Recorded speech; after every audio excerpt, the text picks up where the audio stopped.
विषयांचा आढावा घेत त्या ठिकाणी टप्प्याटप्प्यानं जे सर्वसामान्यांचे प्रायोरिटीचे विषय आहेत ते मार्गी लावण्याच्या बाबत आम्ही भूमिका घेतली।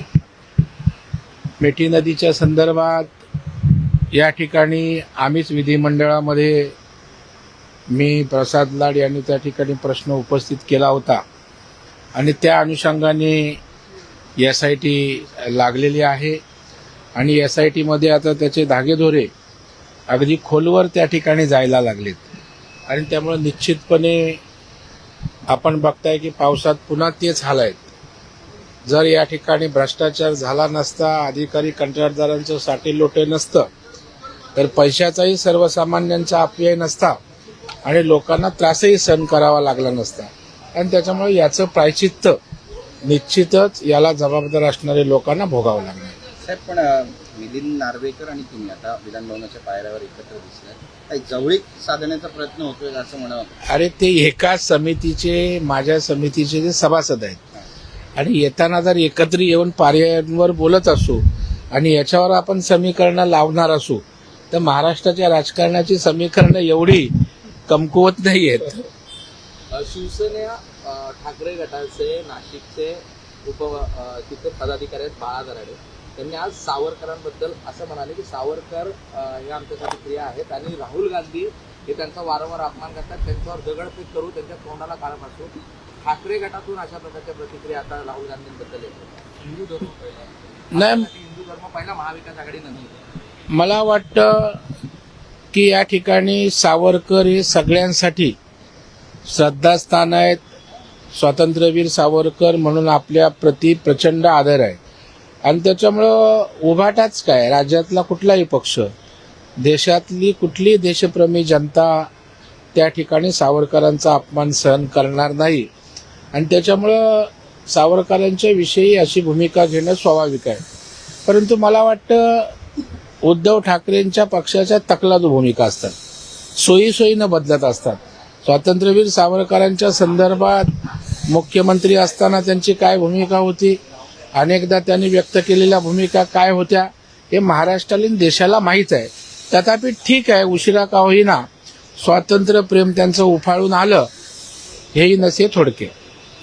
सर आज आप एक महत्वाचा प्रश्न, तुम्ही अमित शहा यांची पण काल भेट घेतली आणि मुंबईचं जे गृहनिर्माण धोरण आहे त्यामध्ये आमूलाग्र बदल होणार अशी माहिती मिळत आहे। केंद्र सरकार पण यामध्ये आता लक्ष घालतंय, काय म्हणतात? मुंबईमध्ये गृहनिर्माण संस्थांनी विदाऊट बिल्डर स्वतःची इमारत विकसित करावी अशा प्रकारची योजना आम्ही आणली।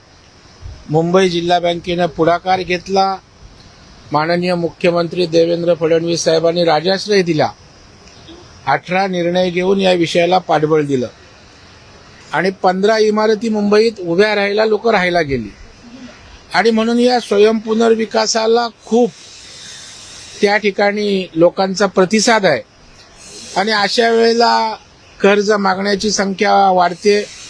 स्वयंपुनर्विकासाचे प्रकल्प आज हजारोंच्या संख्येनं पुढे येत आहेत आणि म्हणून केंद्रीय सहकारिता मंत्री अमित शहा यांना भेटून NCDC म्हणजे नॅशनल कोऑपरेटिव्ह डेव्हलपमेंट कॉर्पोरेशन आहे, त्यांनी या ठिकाणी या स्वयंपुनर्विकासाला पैसे उपलब्ध करून द्यावे अशी मागणी केली आणि अमितभाईंनी याकरता सकारात्मक त्या ठिकाणी भूमिका घेतली। लवकरच दिल्लीला बैठक लावून या स्वयंपुनर्विकासाला अर्थपुरवठा करण्याबाबत केंद्र सरकार भूमिका घेईल असं त्यांनी सांगितलं। काल नारायण राणे यांनी टीका केली आहे, दोन्ही ठाकरे बंधू जर एकत्र आले तर त्यांची ताकद काय, अशा स्वरूपाची टीका आहे, त्याचं पाहता येतं? नाही, मला वाटतं आत्याबाईला मिशा असतात तर पहिले एकत्र तर होऊ द्या। मला असं वाटत नाही की दोघे एकत्र होतील आणि शेवटी निवडणुकांमध्ये यश अपयश हे प्रत्येकाला मिळत असतं, परंतु प्रत्येक पक्ष आपापल्या ठिकाणी असतो। परंतु मला अजिबात असं कुठे वाटत नाही की उद्धवसाहेब राजसाहेब एकत्र त्या ठिकाणी येतील आणि आता त्या ठिकाणी त्यांचा जनाधार कमी झालाय ही वस्तुस्थिती कोणालाही नाकारता येणार नाही। आदित्य ठाकरेंनी एक ट्विट केलेलं आहे ज्यामध्ये हे सगळं कंत्राटदारांना दंड ठोठावला, मात्र अधिकाऱ्यांचं काय आणि पालकमंत्र्यांचं काय अशा प्रकारचा सवाल होता। 25 वर्ष ज्यांनी कंत्राटदारांची तळी उचलली, त्यांनी अशा प्रकारचं वक्तव्य करण्याचा नैतिक अधिकार आपल्याला आहे का, हे आरशात डोकावून त्या ठिकाणी पाहावं. पालकमंत्री आपण असताना मुंबईची वाताहत काय झाली होती हेही मुंबईकर त्या ठिकाणी विसरलेला नाही. आता सत्तेत नसल्यामुळे आगपाखड करायची हे योग्य नाहीये. मुंबईच्या संदर्भात मुख्यमंत्री देवेंद्र फडणवीस साहेब असतील, एकनाथ शिंदे साहेब असतील, हे अत्यंत त्या ठिकाणी संवेदनशील आहेत. ते कामं करतायत. बदलती मुंबई आपण सगळे पाहतोय. परंतु 15 दिवस अगोदर पाऊस त्या ठिकाणी आल्यामुळे थोडी तारांबळ झाली हे खरं आहे. परंतु मला वाटतं आपल्या हातात असताना आपण काय केलं नाही आणि त्याच्यामुळे आता नाकानं कांदा सोलण्याचा प्रयत्न जे करतायत त्याचा काही उपयोग होणार नाही. महापालिका निवडणुका आहे आणि महायुती म्हणून शिवसेना, भाजप आणि राष्ट्रवादी एकत्र या महापालिका निवडणुका, नगरपंचायत निवडणुका लढवणार होत्या. कारण एकनाथ शिंदे त्यांनी सुद्धा भेट घेतली अमित शहाची आणि 107 जागावर आमची तयारी असल्याचं सुद्धा सूत्रांकडून समजते की त्यांनी अशी माहिती दिलेली आहे.